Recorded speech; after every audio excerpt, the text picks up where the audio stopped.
Right, 1949, post-World War One, Germany suffering critical shortages of metal, so some innovations came about. This is an MR100, 100 standing for 100 cc's, with a lovely Riedel motor in it, named after the manufacturer of the bike. As you can see, it has many features that are quite unique. Single-sided swing arm on the front.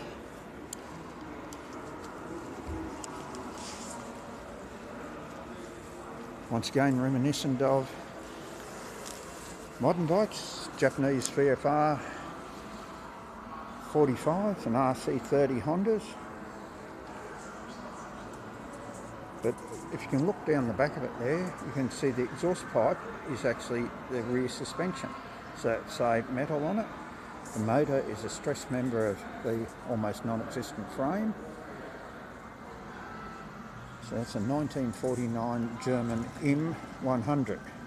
Little two-stroke, beautiful little bike with a lot of very innovative features in it, where innovation was probably a result of shortages of product. So remember to hit the subscribe button, or perhaps more importantly, come to the Queensland Museum of Modern Art and you can see this bike along with 100 of its cousins, the German M by Norbert Riedel. And this particular bike's come out at the Brisbane Motorsport Museum in Alabama, probably the world's largest collection of motorcycles. Look at the suspension in it. Just truly magnificent example of innovation. So hit the subscribe button and see some more.